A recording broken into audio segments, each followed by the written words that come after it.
Brian, I need you right now. She's in a crisis. So then you're okay. You're okay, so. Her heart's coming down to 83 now. Good. Good. It's okay, son. Everything's okay. So then you've got all your team here. We're all with you. Everything's gonna be okay. Everything's gonna be okay. I'm not okay.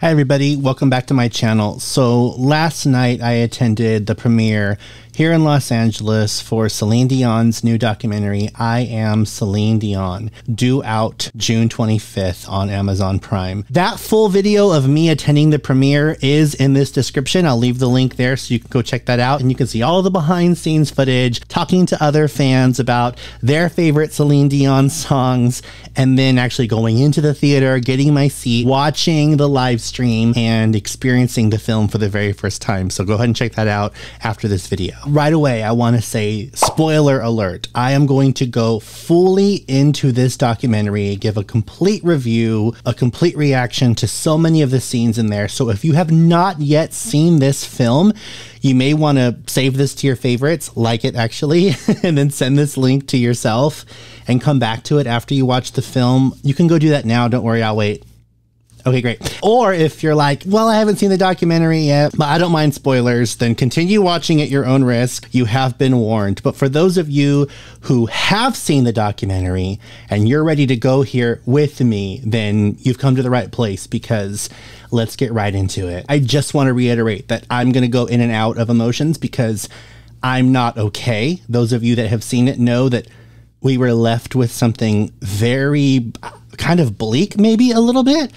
I mean, I know that she's been doing well since that, but it was just hard to watch. Like, after the lights came on, a lot of us were just like, what did we just experience? Like, I'm going to need therapy. I'm going to need to talk about this. I need to talk. I'm not okay after watching that. We'll get into it, okay? One thing at a time, because that's the big thing I think that we were left with. It's the first thing I want to talk about. But let's go through it, because there was so much about this documentary that was done so well.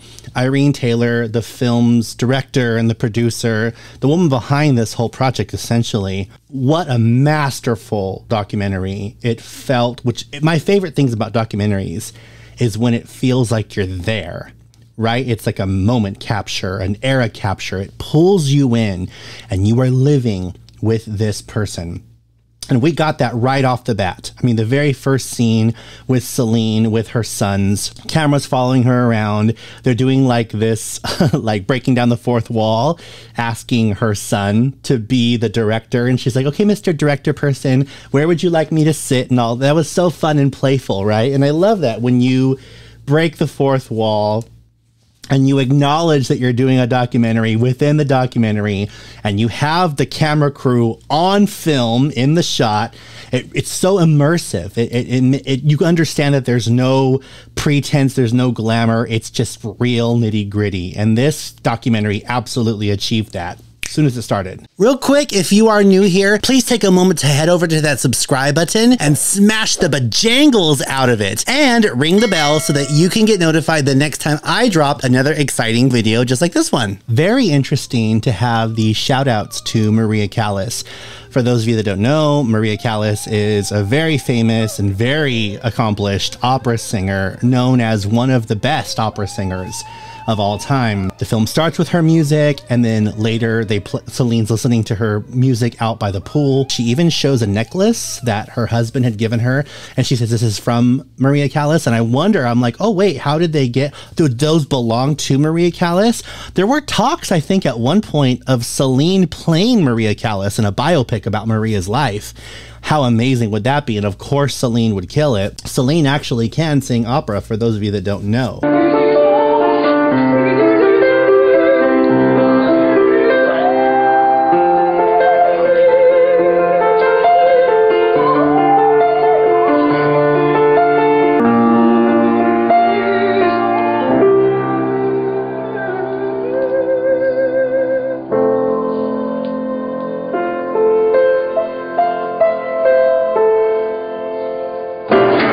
Celine can literally do anything. I just thought that that was really, really cool, the way that they started that. Maria Callas's music actually kind of went along with the score of the film to tell Celine's story. It was actually really cool. Very artistic choice. And I'm wondering about that, about the tie to Maria Callas specifically. They could have just used my voice, you know, singing to tell Celine's story. I wish. Speaking of Celine's story, I do like that they started with that clip of Celine as a very, very young girl saying what her dream was. My dream is to be international star. And then they fast forward to the shot that we all saw, the sessions of The Reason, where Celine gives this powerhouse note that basically destroyed all of the speakers and the microphones in the recording studio that she was working in recording that song.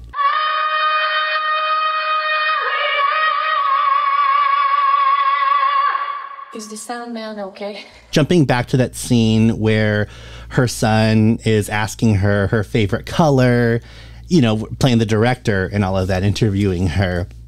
She made a statement that really stayed with me when he said, well, if you could go anywhere, where would you like to go? And she says, you know, I'm somebody that has traveled the world many times, right? She is the most seasoned concert performer of all time, as far as how many shows she's been to, her residencies in Las Vegas. I don't think there's any person that has sold more tickets to a live show than Celine Dion. And she said, despite going all over the world, would you believe me if I told you that I haven't really seen much? And that got to me, because you think if you are traveling the world, doing all these world tours, I mean, in the Taking Chances World Tour, we had the documentary Through the Eyes of the World, where she did go to the Nelson Mandela thing and went to safari and got to hold animals. But those were little sprinkled treats, right? Like she doesn't do that all the time when she travels. Most of her traveling experiences, I'd probably say probably closer to 95%, she's around a guarded team, and it's just hotel to airport to hotel to dressing room to stage back to hotel room. It's just a bunch of different hotel rooms. She doesn't really get to go out and adventure off and go to the markets and go to restaurants probably very often. So that part really got to me. I was like, wow, that's true. For someone who's traveled the world so many times, she hasn't seen a lot. I remember Whitney Houston had said that same kind of with her. And her idea of what she wanted to do after she had done everything and seen everything was take her daughter and go off to a deserted little island. I don't know how deserted it would be, because she wanted to open up a fruit stand and just sell fresh fruit, cut up fruit, and run a little fruit stand with her daughter and meet people and see different cultures. And I thought that that was so interesting to hear that from Whitney Houston. And it's a little bit similar to Celine Dion. You can be this global iconic star that's been everywhere, but you crave the little things that we all have as unfamous people that maybe we take for granted, right? The grass isn't always greener on the other side. Like, we always think, oh, it would be great to live their life, but they often think that about us as well. The climax of the show, which is what we're going to be talking about near the end and what I already kind of led with, is the episode she has of stiff person syndrome. And the film begins with a vertical, like a cell phone recording of her being taken away by the ambulance, having an episode of stiff person syndrome, as they call it, going into crisis. And already when we saw that, I was like, oh, here we go. This is going to be, this is going to be one of the scenes that they talked about in the Hoda interview with Celine, but it was just a short clip and then they moved on. So I think that was a little bit of foreshadowing that we knew was inevitable. We were going to actually see it. In that chaos shot, to show the confusion, there was this swirling camera that played all of her hits in like this tornado of sound and spinning imagery. I actually got a little bit dizzy. Did you guys get dizzy too, watching the camera spin like that? I loved hearing all of her songs like in this little mix and all these high notes and stuff. That was really cool. But the visually, I had to like, okay, hold on, I'm gonna get like nauseous from the way that the camera was spinning. But I really did like that, because it's where you were. I'm sure that that's what's going on when you're Celine Dion and you're going through something like this. By the way, this will keep coming up. I love the title of the film. It is so fitting. I Am Celine Dion. I don't know how it was for you watching this, but in the theater experience that I had in the premiere, we didn't get subtitles. So when she would be speaking in French, we had no idea what she was saying. There was a couple of clips where she's speaking to her kids in French, and there was one where there was like an interview and I didn't know what she was saying, but it really makes me want to learn French. I've been wanting to learn for years because I'm a big Celine fan. So this is just my little mini rewinder. I got to re-download Duolingo after I record this. Celine is so sweet to her staff. She has her nurse Jessica that she was talking to, and she was giving her meds, and she was just like, oh, thank you, love, and oh yes, sweetie, and like just like, oh, it must be great to work for Celine. Then I remember she sat down and said that this journey started 17 years ago. And I remember when she sat down in the chair, she was like, ugh, like there was this sigh of relief, able to finally sit, but then also like a little bit of pain. It was all in her grunt when she sat down. And I just thought, oh my goodness, I wonder how much pain she lives with on a daily basis, and is sitting something relaxing for her, or is it something that's she doesn't like because maybe it hurts to sit, or then it's like if she sits, then having to stand up is painful or exerts a lot of energy. So it's like, oh, I'm going to sit down, but I'm going to have to get up. Maybe some people, I think it's just better to keep standing. So I was thinking about that all too when she made that sound from sitting down. Then she starts talking about how it was 17 years in the making. She's had this issue for a long time. She had to start grabbing chairs and tables walking through her rooms, through the living room, the kitchen, bedroom, whatever, so that she wouldn't fall over. She talked a little bit about this in that interview again with Hoda. That was kind of heartbreaking to hear, that she just has to literally grab. I get that way because I get some vertigo sometimes, and I get a little bit dizzy with high, I don't know what's going on with me, to be honest. I've kind of got something going on too. But when my emotions are high, or I eat something with a little bit too much salt or a little bit too much sugar or whatever, I start getting this vertigo as well, and it gets a little bit scary. Although my blood work doesn't, okay, that's not about me. We'll talk about something else. My blood work is fine, which is why it's a little bit of a mystery.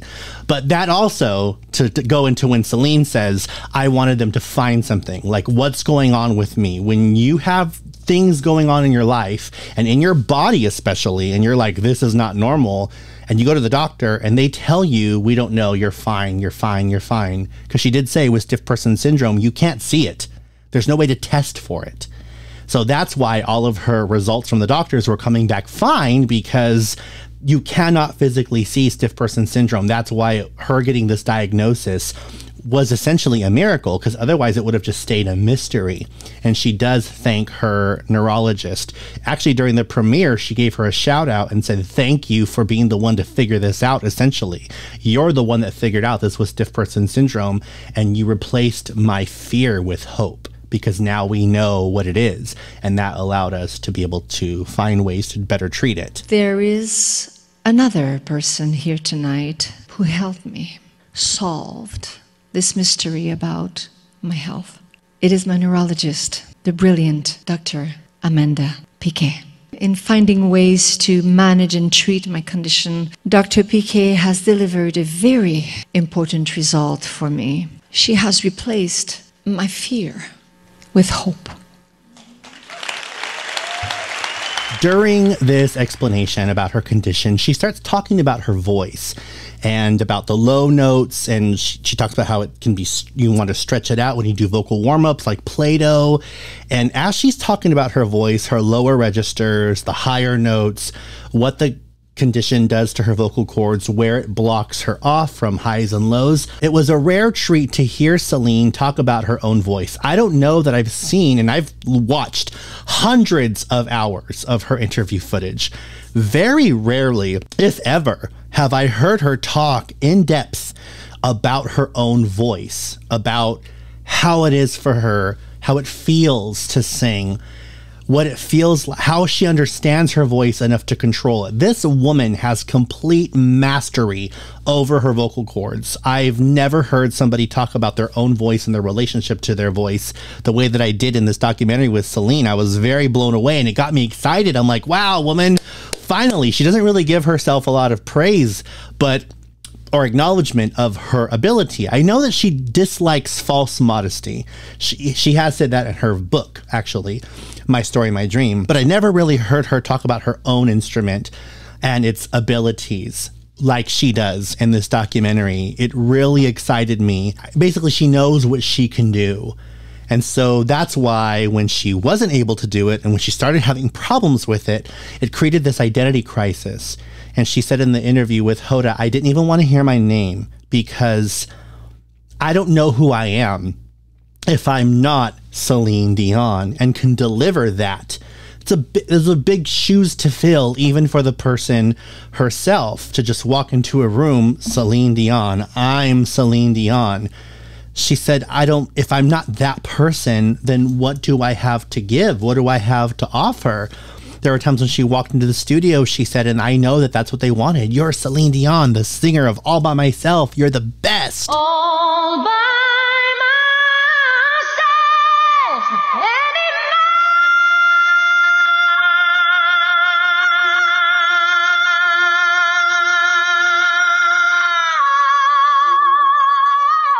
And she says, I couldn't feel like I could give that to them.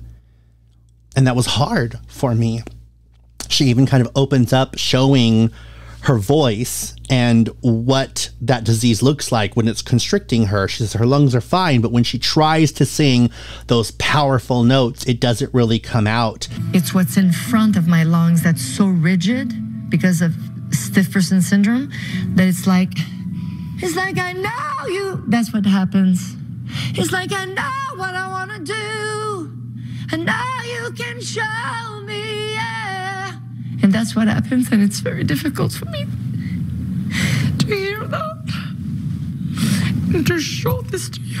And the vulnerability that it takes to show that, to trust us as the audience.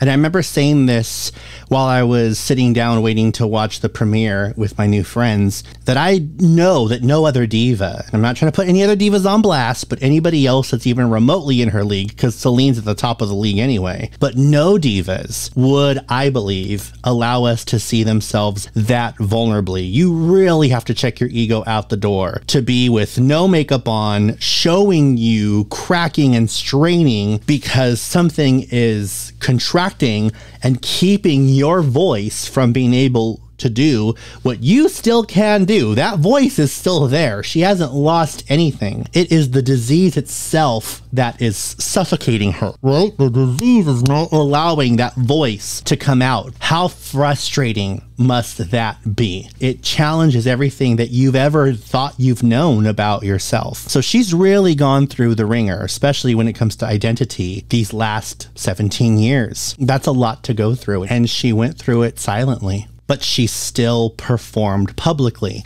And because she has such knowledge and mastery over her voice, essentially, she invented a brand new way to sing. She talks about singing through a tunnel where she channeled the sound through different parts of her throat to bring more resonance out. She projected more nasal to get around the folds that were being constricted so that she could still produce sound and her voice. Of course, it was limited, knocking out 80% of her voice. She only sang with 20, but that 20% is so incredible.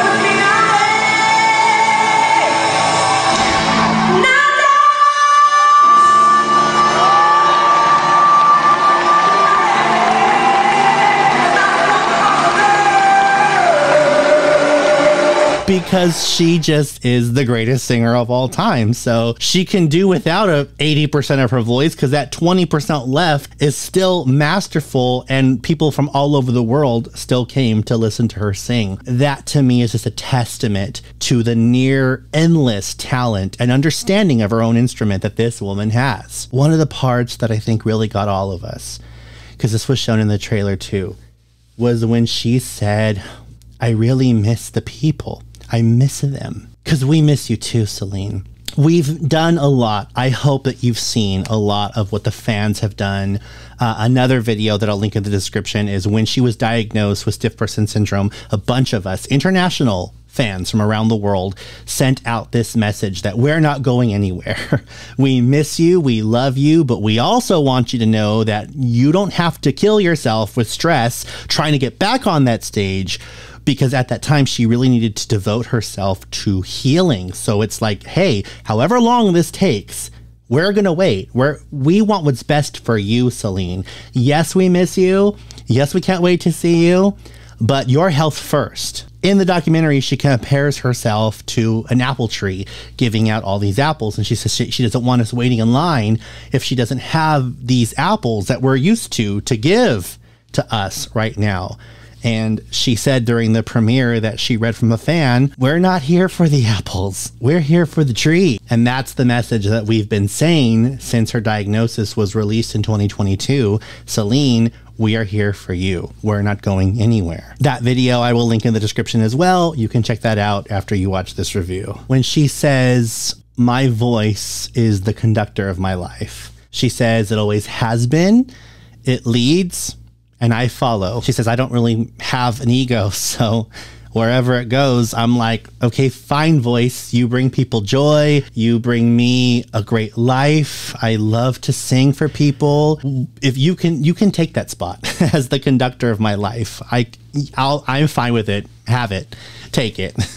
I'm having a good time. And I just thought that was such a reflection of the selflessness that is in her. She really does lead a life of service. She has always been incredibly disciplined. That's why she doesn't drink alcohol. That's why she doesn't party. She always makes sure she drinks a lot of water. She gets a lot of rest. She stays away from certain foods. On days of concerts, she doesn't even talk. She realizes that she has been given a gift, a God-given gift in that voice. And again, I'm not trying to shade other singers, but she's the only one in her league or any other leagues near her that has been responsible that way with her voice to keep it in tip-top shape all these years. And it still is. The only reason that we can't all be listening to it right now is because it has been tremendously suffocated and silenced essentially by this terrible disease, which is one of the greatest tragedies, I think, in musical history, because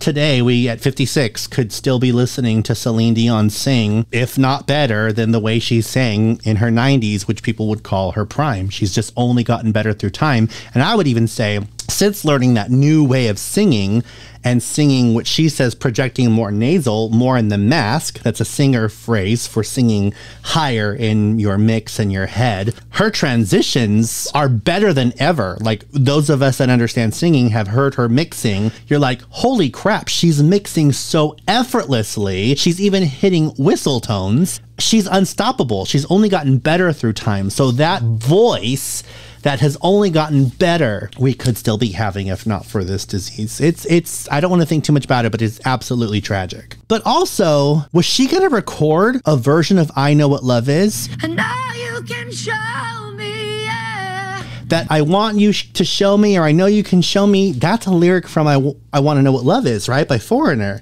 I really want to hear that. Sorry. Sorry, Celine. Like, Gilbert, you don't want to go into the studio and have another episode, do you? But I mean, no, I don't. But I would love to hear her record that song. Sorry. She's already recorded it. Even if it's unfinished, let's hear it, please. I'm sorry. I'm so bad. I'm so sorry. No, we don't have to hear it, Celine. But if you do have it, please send it to us. When she says, I think I was very good, my soul elated.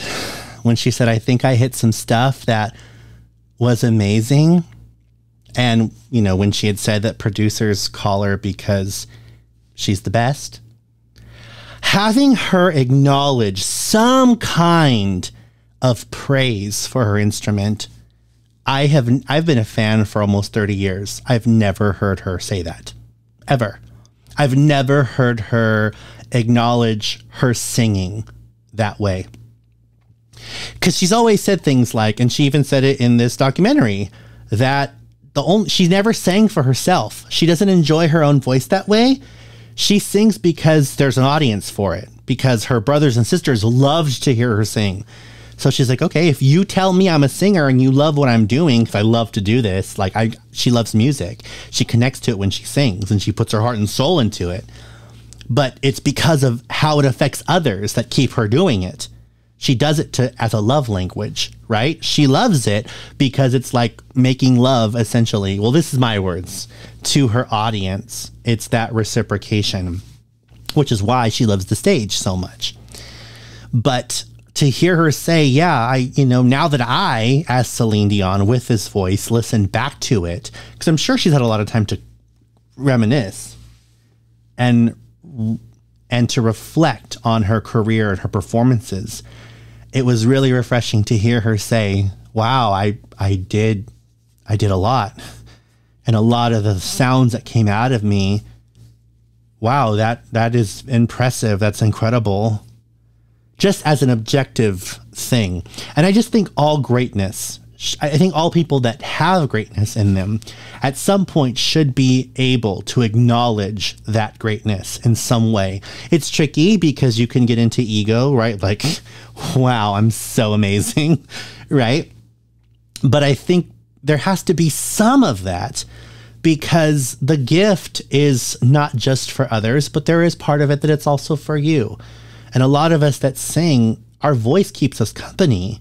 The sound of your voice coming out and learning how to use it to create music can be a great comfort, because like that, you always have music with you when you can sing. If you're a painter, if you're somebody with great leadership, you can rest on that. I can lead people. I'm a great designer. I know that about myself. I'm a great mother. I know that I can tap into my motherly instincts even with a child I don't know, because I have my own children. Whatever your strength is, we all have our strengths. And when you are able to say, hey, this is a strength of mine, I have confidence in this because this I know I'm good. We need that. We need a little bit of that. And part of me as a fan always wondered if Celine had any of that, because in my opinion, she is the greatest of all time, but I've never heard her speak about it in a way that acknowledged it. So this was one of my favorite treats from the whole documentary. But then when she talked about how the producers want her to come into the room and they're expecting Celine Dion, who sang All By Myself, she's the best, that messed with her. That's part of why she couldn't hear her own name, because she wasn't that person for a long time. And who am I? If I'm not this singer, if I'm not this voice that people know, then who am I? I went through that. I think a lot of us go through that. Maybe you are the greatest sign language interpreter of all time, and then you lose mobility of your hands, or you're somebody that was waiting until marriage. You were remaining abstinent until marriage, and then you turn 40 and then you engage in that act with somebody that you're not married to. Your whole identity was about that. So now who are you? There are some people that go through these things and you don't know who you are for a season, and everything becomes called into question. It's a very rough journey to go through. And Celine went through that journey in private. The whole audience got a chuckle when she was talking about how much she loves shoes and how she'll make them fit no matter what. When a girl loves her shoes, she always make them fit. From 6 to 10, give it to me. I love them. Here we go. From 6 to 10, she says, I'll make it work. Whether my feet are crunched out like this or they're like this, holding on to dear life so that I can make them work, I'll make them work. That was cute. We needed some of those lighthearted moments, because a lot of the documentary was heavy and it was serious and it was like a big full course meal. So these little sprinkles of dessert were really delicious and needed. I love whenever she performs La Ballet, because she goes around to all the different instruments and mimics them and showcases what her voice can do in a playful way, sounding just like every single instrument, because we all know her voice can do anything.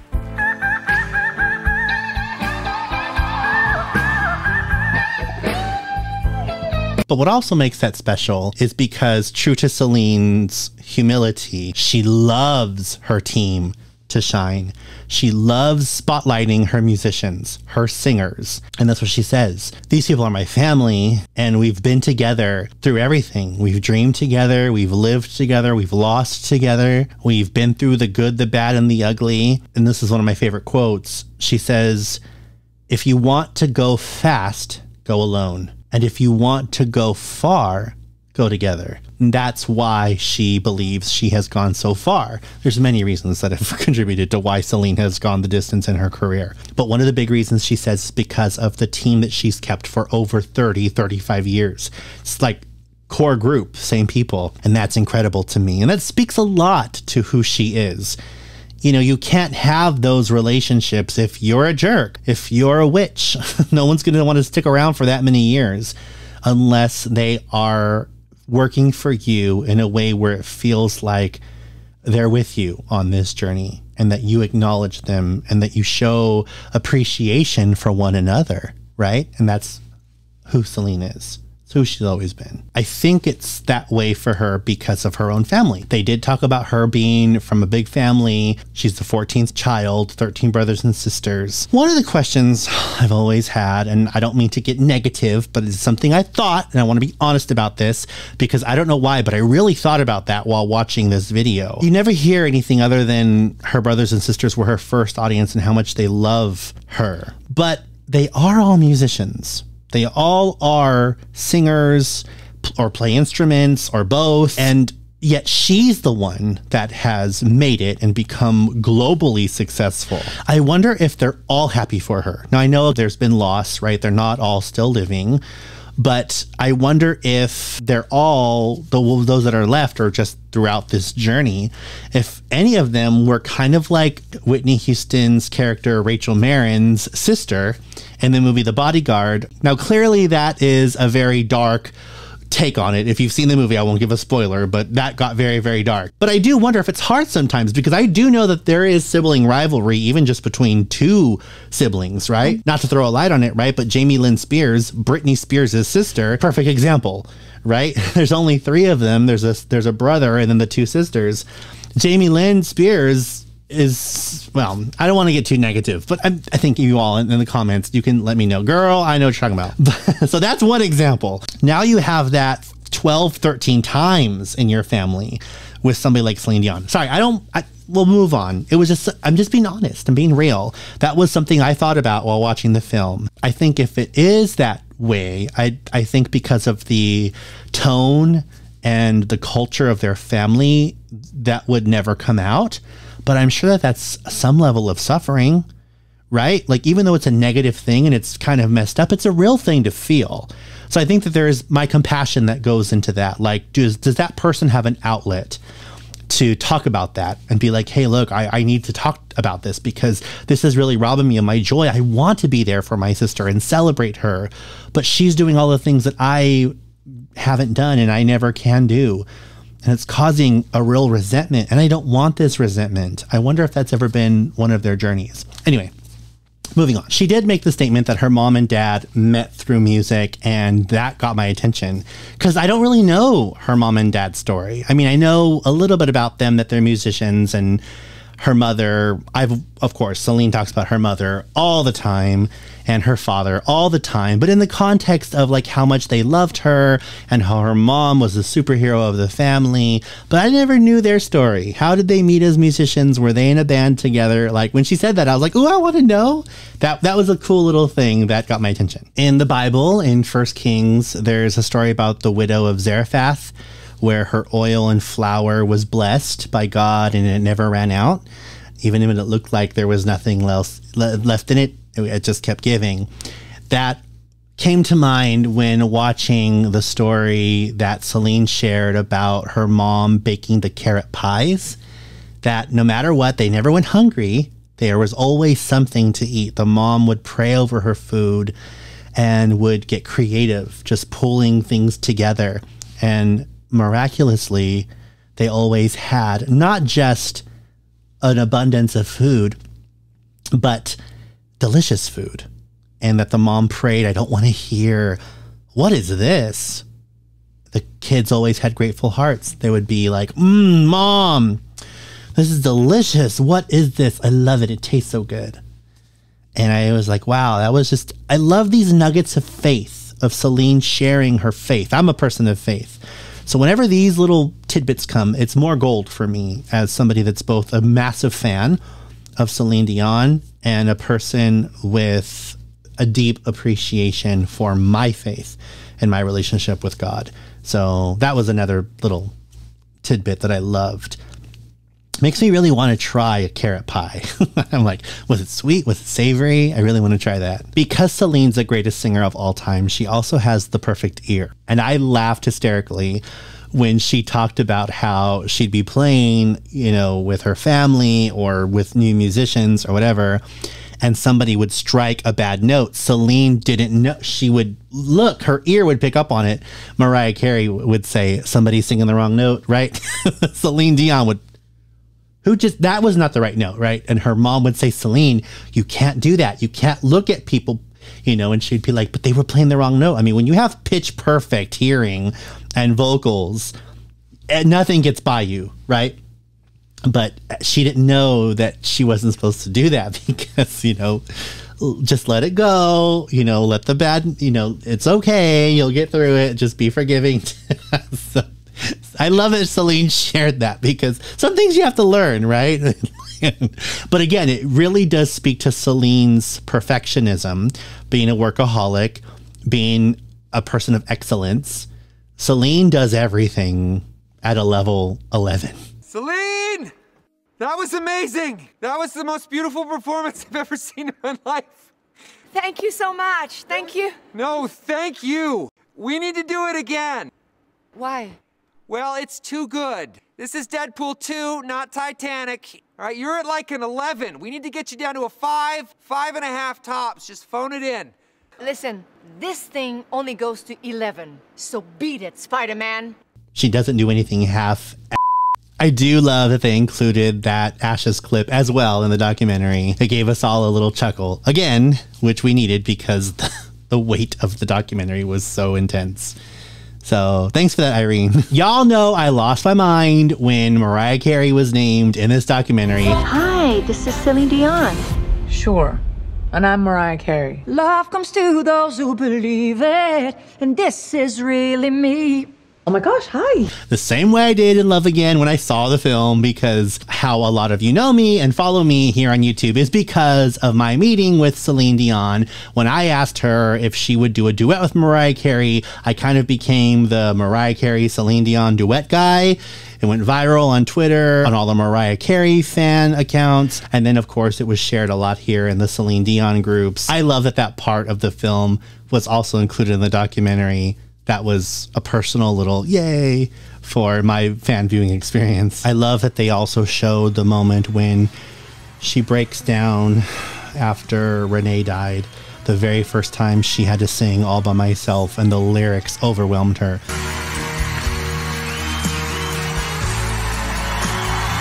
And she wasn't able to continue.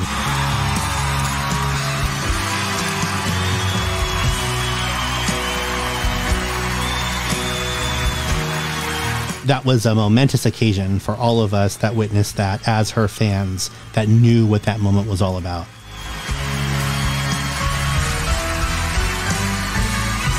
Another really cool moment I remember was when Celine was discussing, like I was talking about earlier, the necklace that her husband gave her with charms from Maria Callas. When Maria Callas' song was playing and she went up to this really cool high note, it blended in perfectly with Céline Dion's high note while doing her version of I Got the Music in Me.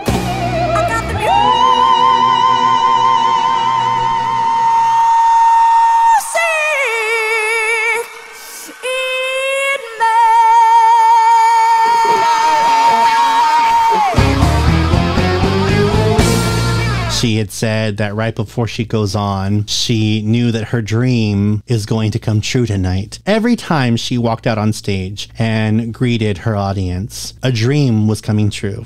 That little girl from Quebec, her dream came true, that she was going to be an international singer, that she was going to go all over the world and sing for people everywhere. That dream she relived thousands and thousands of times, and that's how she saw it. And I thought that was so beautiful. Such a great way to see your life as a performer. I got very nervous when I learned how much Valium she'd been taking. I know that there are other artists that really struggle with being addicted to painkillers. Michael Jackson, I know, has shared about that. Paula Abdul has shared about that. It really hit me to hear that that was something that Celine was going through, and how dangerous it is to get addicted to painkillers, because what makes you addicted is that your body builds a tolerance for it. But the effects of the medicine, the side effects, are still there, even though its intended purpose has become weakened by your body's resilience to it. So you have to do more and more and more to get the desired effect, but the side effects are growing exponentially as well, which is why it can be life-threatening. So that was very scary to hear how that was affecting Celine and what she went through with that, because I know that was something that she was afraid of, and she talked about that when Whitney Houston died. Whitney's been an amazing inspiration for me. I've been singing with her my whole career, actually. I wanted to have a career like her, sing like her, look beautiful like her. It's just very unfortunate that drugs and bad people or bad influence took over. It took over her dreams. It took over love and motherhood. There's something that happens that I don't understand, and that's why I'm so scared. I'm scared of show business. I'm scared of drugs. I'm scared of hanging out. And that's why I don't do parties, and that's why I don't hang out. That's why I'm not part of show business. Taking pills to go perform, and taking pills to wake up, and taking pills to go to bed, and taking drugs, it's so unfortunate. You have to do your work and have fun and get out of there. I think it was funny that she said that she cheated, and she did the whole, for the nostalgia, because there's other singers that do that. Now, Celine has stiff person syndrome. So when her voice was spasming out, she did that just to keep the show going, as opposed to doing that when the high note of the song is coming up that everybody wants to hear. Celine doesn't really shy away from the high notes. She'll do them as long as her voice isn't spasming. And she did say, like, if I'm doing this, doesn't mean that I'm dodging. It's because I like to just do that anyway. But when it comes to the bridge and it comes to the climax on the high note, Celine will still do it.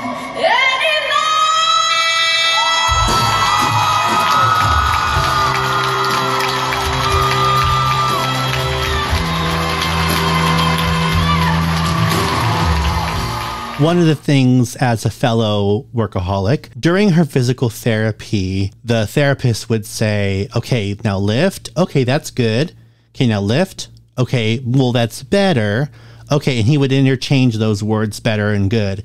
And Celine didn't like to hear better. Whenever he would say better, she would shoot back with, wait, that's better or good? Like, I want it to be good. Even in her physical therapy of trying to overcome the symptoms of this diagnosis, of this illness, she doesn't want to just be okay with better than like it has to be good, it has to be excellent. My stretching is excellent. Like, she wants to be excellent in everything.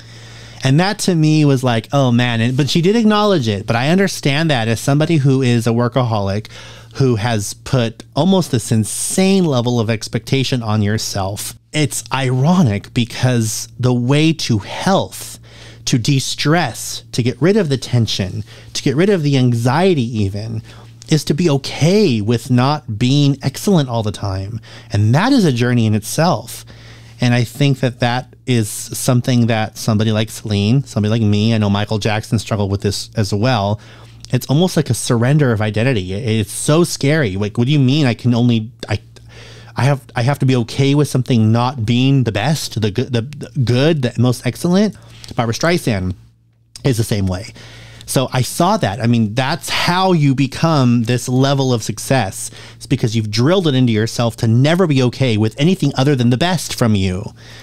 And I think that that's part of what has caused a little bit of this disease that Celine has been going through to sometimes get the upper hand on her.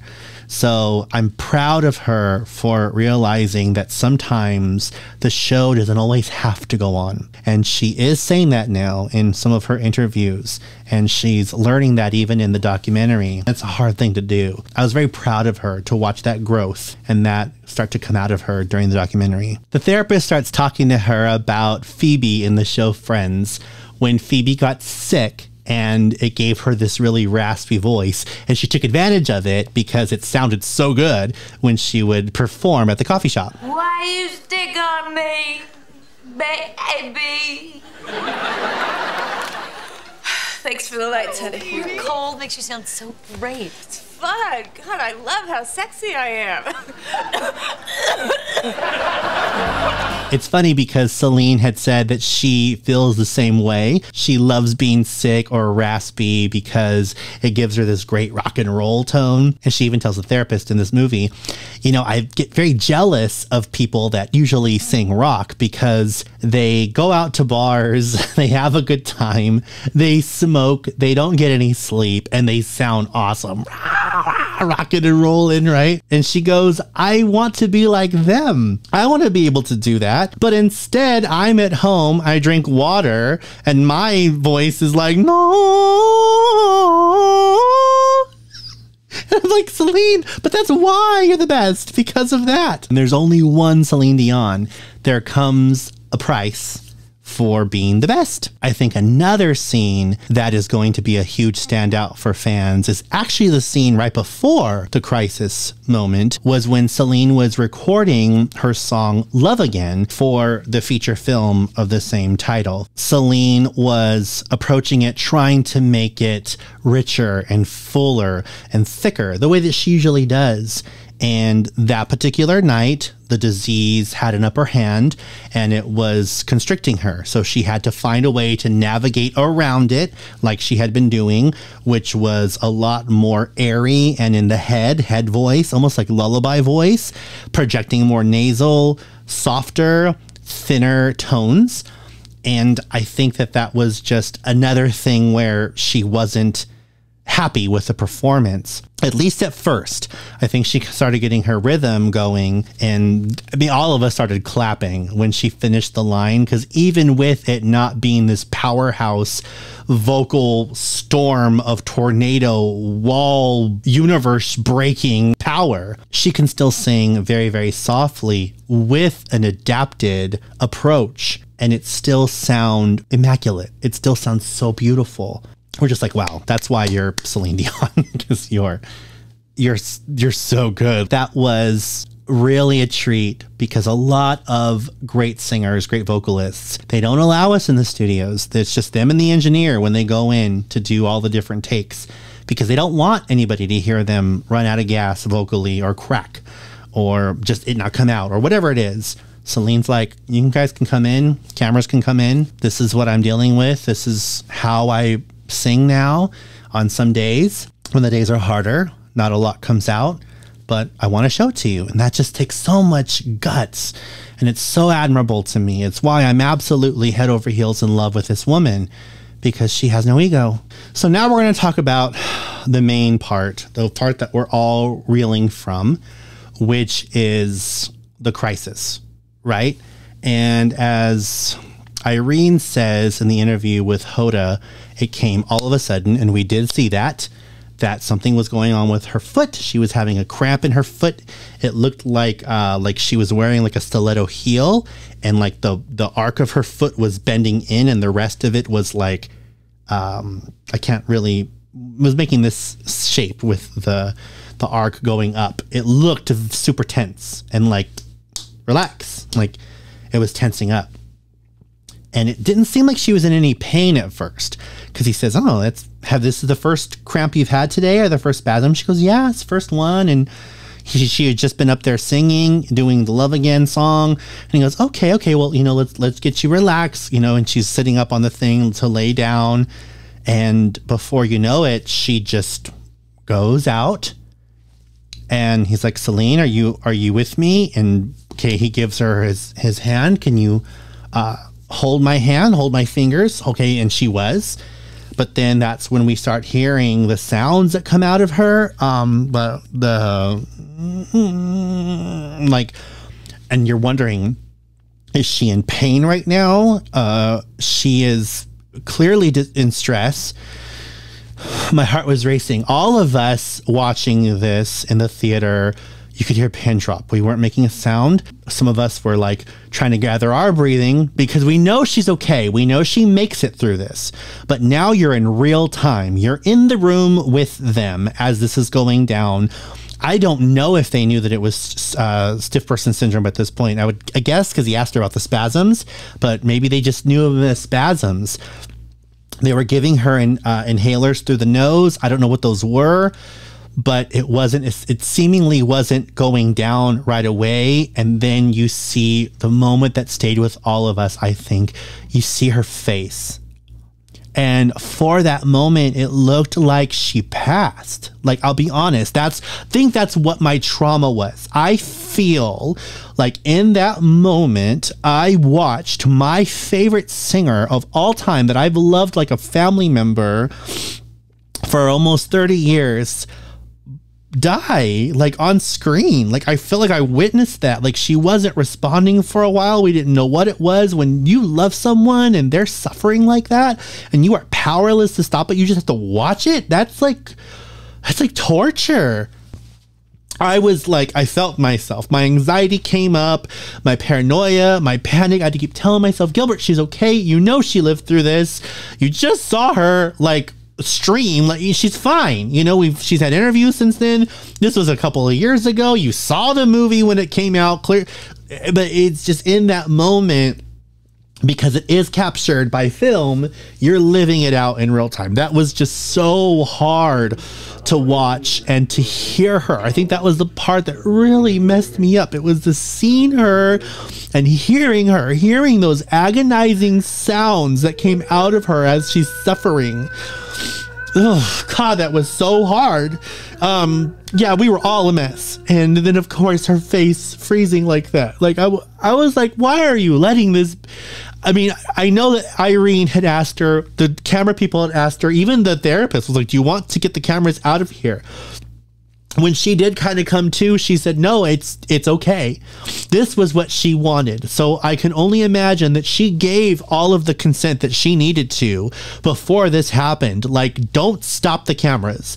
If you record me dying, like you literally record me and I'm dead, you have my death on film, that's exactly what I wanted to happen. Like, I almost feel like she must have said that in some respect. That's the whole point of this project. It's why she's not wearing makeup. It's why, you know what I mean? It's why she's allowing us to hear the disease block her throat and block her singing. If I'm going to do this documentary, I'm going to do it right. The good, the bad, the ugly, everything goes. So that was hard to watch. I apologize as well for my being a hot mess express right now. But that was the most uncomfortable and most scared I've ever been. I mean, I've seen some scary things in my life. I've seen some scary things on film. But as far as on film, that's the scariest thing I've ever seen happen because it's real, right? It's not CGI. It's not camera effects. It's not creative cutting in an editing room floor. This was real. This was something real going on to somebody that I care about a tremendous amount. So, yeah, that was the big thing for me. And then when she does come to, and they're talking about it, she asks the question, you know, when she recovers, thank God she did.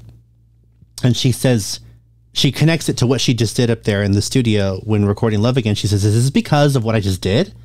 Is this because I just sang and I really enjoyed it and I got happy and I sang, I recorded something I love to do? Is that what started this? And the therapist kind of said, yeah, I mean, it's elevated emotions. That could even be enjoyment and joy. And she says, well, then what does that mean for me? She like asks it in real time. How am I going to do this? Am I ever going to be able to sing again? Are you guys going to just have to carry this bed with me everywhere we go? And if we go out there on stage and I have a crisis like this, you bring me over here and you put me on my back. Like, is that what we're going to be doing now? And then he says, this is a journey. It's a journey of learning what you're able to do and how to manage these symptoms and manage these episodes. We don't have the answers right now, Celine, but it's going to happen. We're going to do it. We're going to find a way to manage this. And I think she needed that in that moment, because I can understand that. I do this and then this happens, but this I love. So is this just going to be a constant thing? It's terrifying. It's so sad. So that was another hard part, was to watch her ask that very real question. Because I think we were all wanting to ask that question, right? But Celine asked it herself. And then one of my favorite parts, the therapist says, I have a final closing out song. It's going to be a good one. And she goes, oh yeah? And he goes, yeah. So he starts to play this song. It was like, who I am. And I think it's called Who I Am, right? Is that what it's called? I've never heard it before, but Celine starts singing it, and it literally in that moment became my favorite song of all time. Who I am, who I am. It kind of was giving me this I drove all night, flying on my own kind of vibe, but with like this piano build of like Desiree's Kissing You. It was so epic. I was so obsessed with it, but I've never heard it before. So I'm assuming that it's either a song that hasn't come out yet, or maybe it's going to be one of her new songs. Either way, it's my favorite ever, and I'm so glad I heard it. I was so sad to see that Bear passed away, because throughout the entire film, they left little sprinkles of him. And at the end, I kind of understood it that way. When it said that this film was in loving memory of Bear, I remember thinking, that's probably why. They probably made sure to include snapshots and different little footages that they got of him, probably as he passed, to sprinkle in throughout the film so that we would know how much of a part he was of this family and of Celine's daily life. And he really was. You know, so I thought that was beautiful. And all of the parts that you see him, he added so much, actually, to the tone of the film. He was comedic relief. He was the heart, in a lot of ways, of a lot of the film as we were talking, navigating through the more heavy things. So I think we all kind of fell in love with Bear.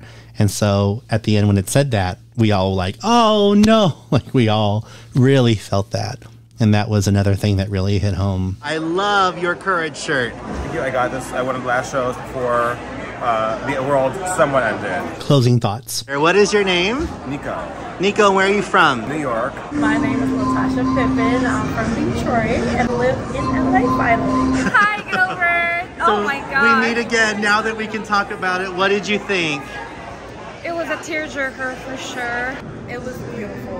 I mean, my eyes, I have on my glasses now because my eyes are red from crying. I had no idea I was going to be that emotional. Yeah. To be honest, I knew what she had, but I didn't know how rare it was, which proved that she really is one in a million. It was very emotional. I will say I went into it, you know, knowing a little bit from the interviews that she's been doing, and kind of expected to hear certain things. And I thought, okay, I'll be able to handle it better, knowing what was coming. Did not prepare me at all. It didn't prepare me. It's such an emotional journey. To let her be that raw in the movie, I wasn't expecting that. That scene that did it for all of us, not a dry eye. The fact that she kept that and showed us exactly what she's going through. She said in the movie she had been lying to a sinus infection, ear infection. So to finally show us what she had been dealing with, I was blown away. Like she said, it felt like a love letter to us to explain where she's been, what she's been going through. It's not done in a negative way. It's not done in a messy way like they could have been done. And it's just beautiful. I'm praying for her and I'm ready to go see her in Vegas. I know she's gonna do it. I'm manifesting it for you, Celine. Come back to Vegas. In Jesus' name, right? Amen. That's right, that's right. But I'm just so blessed. I feel so blessed today that I was able to see it. Yeah, right? Yeah, a week and sitting next to Gilbert. It's so sweet. And I lived in Vegas for 11 years and never went to a show. So I regret that I didn't.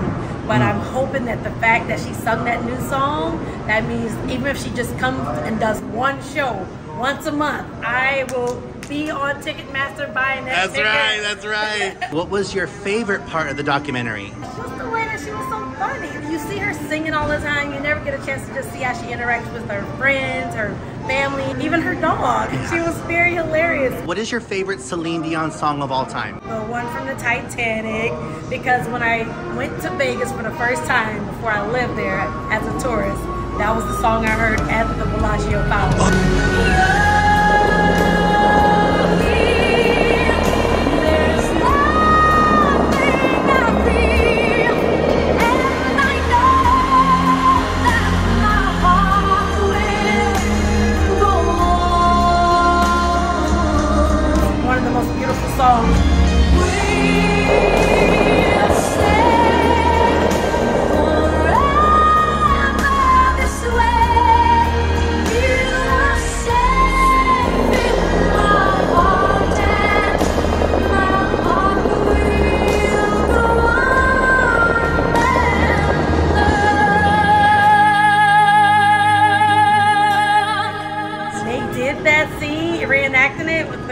What the guy named? James Corden. James Corden. I got teary-eyed there.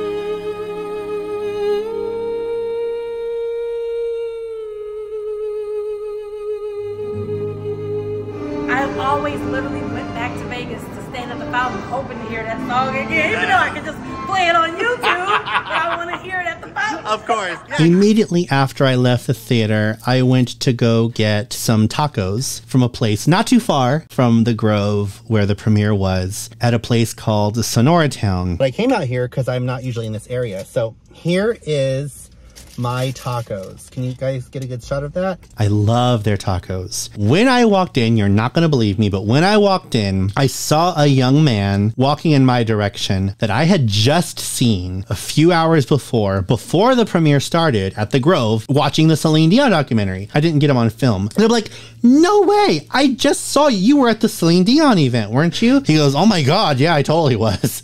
I was like, oh my God, can we talk about the film? I wanted to get his reaction. He says, actually, my husband is the one that you're probably going to want to talk to. So I walk over there and talk to him. I just had the most amazing conversation with the sweetest guys in there, Jimmy and Bridger. Jimmy and Bridger, hello, gentlemen. It was so great to meet you. I hope that we connect more again. We had just watched the Celine Dion movie. I Am Celine Dion. I am so excited about this, about my life right now. Jimmy was hardcore Celine fan, super devastated. So me and him were talking together about how devastated we were. And he actually said, you know, Gilbert, I don't know that I really want to go on film because I feel bad. I don't really have a lot of positivity to add because I'm really traumatized by this. There wasn't really a lot of hope that he saw being offered from this documentary. I understood the feelings and I agreed with him to a certain extent, a large extent, but I do see some hope. And the way that I see it is because Celine has understood there are a lot of unfair things, and they are unfair. Life doesn't just seem unfair sometimes. It is absolutely unfair. And the fact that Celine Dion has the greatest singing voice that God has ever gave any human, and this is like winning the lottery to get stiff person syndrome in a way that isn't so favorable, her attitude makes her even more of an anomaly when it comes to all of this, because she's not going to let this disease get her down. I love that whenever people talk about how there's no cure for it, she goes, not yet. Currently, as of right now, there isn't. But there could be. She has hope. And not only that, but it's like, okay, what am I able to do? I'll do that. Yes, this disease creates barricades, right? This is Gilbert talking. I call them like red zones. Somebody with stiff person syndrome has more red zones than somebody without stiff person syndrome, where everything else is the same in their counterparts. We all have different things that give us red zones. But before she had stiff person syndrome, she didn't have as many as she has now. But there are still a lot of green zones. And that's what I think I'm taking away from this, is that Celine is actively looking for her green zones to go out and live those green zones to the most of her ability. And say, okay, the red zones may grow. They may start taking over other areas, but I don't want to think about that too much. I have to just focus on my life, the life that I can live, and the things that I'm able to do that still bring me joy. and I'm gonna hella do those things. And that to me is what makes her an icon. That to me is what makes her more than just a singer, more than just a celebrity, but I think a beacon of light and hope to people that need to see that example. And this is what it means when you hear that life is all about perspective, and it really is. She says in the Vogue interview that she could have just taken the path of why me? What have I done? Sit in front of a mirror and listen to her songs and just spiral into a depression. Or I can live my life. I can live it to the full extent that I'm able to. And if that means I have to work out a little bit more every day and do stretches and take some pills, or whatever I have to do to minimize symptoms, listen to my body more, if I felt like I've overexerted myself, learn when to call it a night, if that means I start doing shows again and it starts getting really, really great, but every now and then I do have to cancel, the show doesn't have to go on. And I just love that about Celine. She is basically saying this disease won't stop me. There are still so many things that I can do. And that to me is everything. It's everything. It's why I love this woman so much. And I do understand what you're saying, Jimmy. And even though I do agree that the film left a somber vibe, we left on that kind of a note, I'm going to take it as in everything I've seen since the documentary I know has been created until now, with all the promotion, everything that she's been doing. She's been going to concerts. She's been going to shows. This woman is still doing a lot of things. So I'm excited about the possibility of what she still will do and can do. She still can do a lot. Every now and then we've heard little bits of her singing here and there. She still sounds incredible. She still has it. She still has that fire. She is still Celine Dion.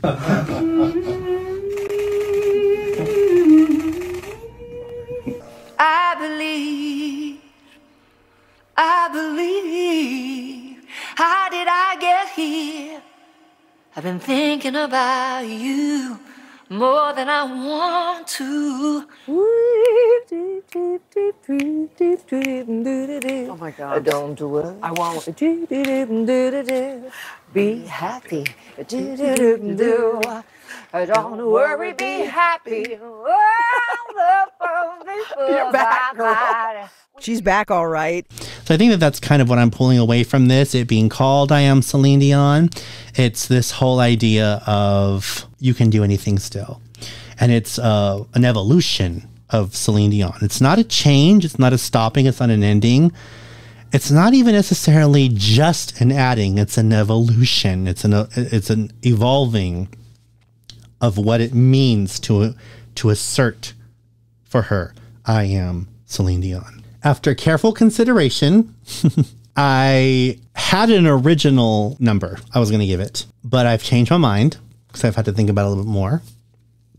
I'm going to give this a 9.2.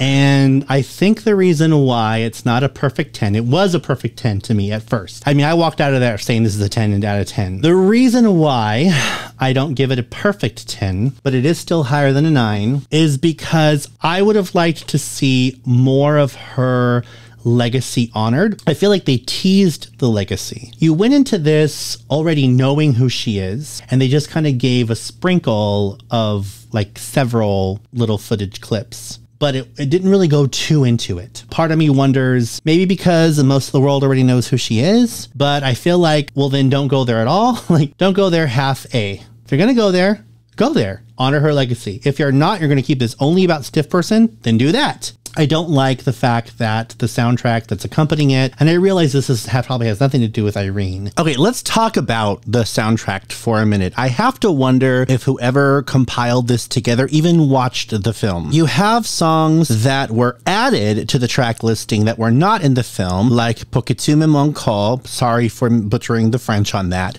and A New Day Has Come. Now, again, I've only seen this film once, so if I got it wrong and you're like, actually no, Gilbert, A New Day Has Come is in there, then let me know.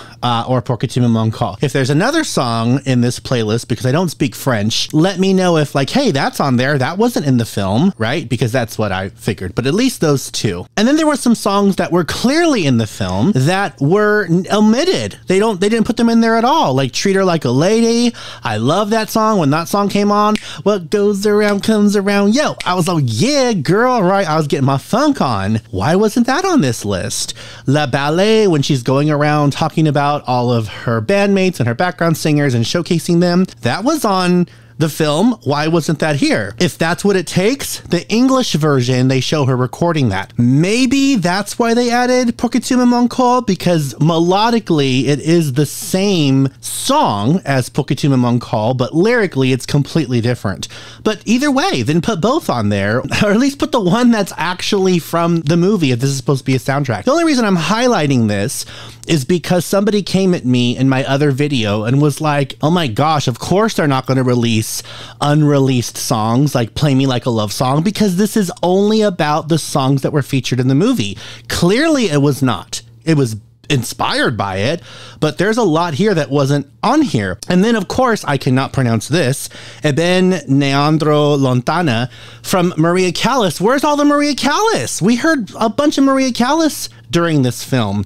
Again, not here in the track listing. So this just kind of doubles onto my point that we could have gotten either a more accurate track listing from the film, where it was only the songs that were on the film are included in this, which is usually what a soundtrack is, or a collection of her greatest hits, as well as previously unreleased material. And then where was It's All Coming Back to Me Now? That was my other question. That was the song played the most in the trailer. It wasn't in the film that I saw, and clearly it's not here in the track listing on the soundtrack. Way too many things to try and answer about this. So this project of the soundtrack just has my complete disdain. I'm sorry, I'm gonna be so honest about that. But I'm really trying to separate that from the film. But it's hard because it really is the motion picture soundtrack, because it's synonymous with it. It does affect the rating of the film because they go together. There's just no way around that. The other little bit of harsh criticism I have is that there was no real give and take from the fans. Now, I know, Gilbert, don't project too much into this. I would have loved it if they would have shown Celine watching videos of fans speaking out to her. Now, we did one at the end of 2022. Like I was saying, the link is in the description. I think I would have lost my mind if I had seen in the documentary Celine reacting to that. I really wanted to see that. I really hoped that was in that, because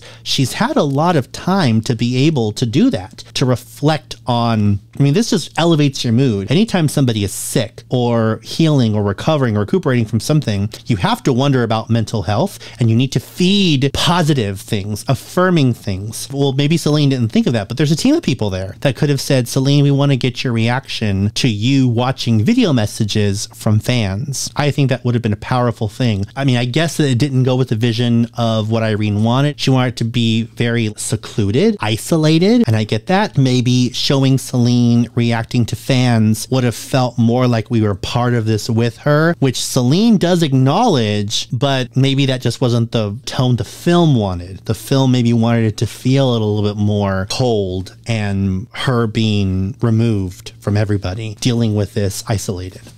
I'm trying to be objective, but it felt incomplete in that way. Everything else about it, perfect. The tone of it, the pacing of it, everyday life, watching her feed the dog, putting on her makeup, going to spend time with her son, who is a gamer and an influencer, whatever, a Twitcher. That was wonderful to witness. I loved all of that. And then, of course, including that scene, as hard as it is to watch, that is impactful. That is groundbreaking. That alone shoots it up to almost a 10. So that is my honest review. Thank you so much for watching.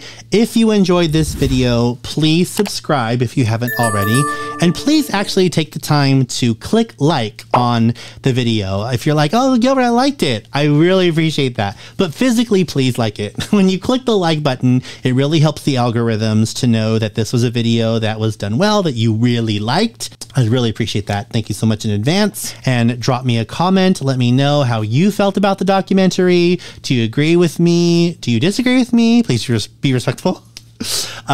But what was your favorite part of the documentary? How did that scene make you feel when we watched her go through that episode, that crisis? What would you rate the documentary? I know I'm going to see a lot of 10s, and I love you for that. Let me know if you think it would have been nice to see Celine respond to fans. I think that would have been very, very cool. I would have loved to see that. Until next time, I love you. God bless you. And I will see you in the very next video. Mwah. Bye-bye.